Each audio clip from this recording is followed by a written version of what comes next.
School এবং কলেজের শিক্ষা ব্যবস্থা সুন্দর হয়, আমাদের কোনো সন্তান, কোনো ভাই, কোনো বন্ধু কোনোভাবে কর্মসংস্থান থেকে বেকার পড়ে আছে কিনা, এটা কিন্তু আমাদের টেনশন করার কথা না।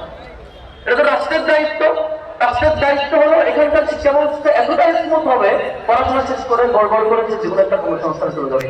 তার কেন্দ্রের সমস্যাকে সমাধান করার জন্য বাইরের রিসোর্সকে, দেশীয় কোনো আন্তর্জাতিক রিসোর্সকে টেনে নিয়ে এসে এখানে আনতে পারবে, সে সক্ষমতা রাখে।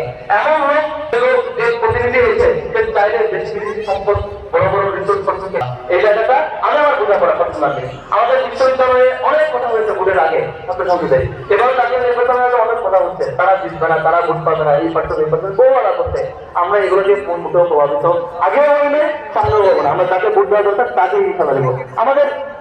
আপনি দেখবেন, আমি শেষ করবো খুবই সংক্ষেপে। এই দেশ এমন একটা দেশ, খুবই দুর্ভাগা দেশ। এজন্য এই দেশের মানব সংখ্যাকে, জনসংখ্যাকে আমরা সমস্যা হিসেবে দেখাই, অথচ এই দেশ সেই দেশ যে দেশের তরুণদের সংখ্যা বেশি, নেতৃত্ব দেওয়ার যোগ্যতা রাখে না।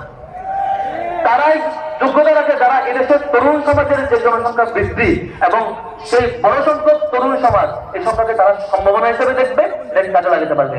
আজকে দেখেন, আমাদের একমাত্র যে বাংলাদেশ, যে দেশে যেখানে বীজ ফেলে সেখানে গাছ হয়, পুরো ভূমি উর্বর, সারা দেশটাই উর্বর। আমরা সেই নেতাকে নির্বাচন করেছি ভুলে, যারা এই মজবুত গার্ডওয়াল হবে, ওয়াকওয়ে হবে, দাদা নাতি একসাথে যাইয়া নদীর দৃশ্য, বা আমার দাদা দাদি, আমার চাচা চাচি যারা আছেন, তারা একসাথে গিয়ে নদীর দৃশ্য অবলোকন করবেন। শেয়ার দেওয়া থাকবে কক্সবাজারের মতো।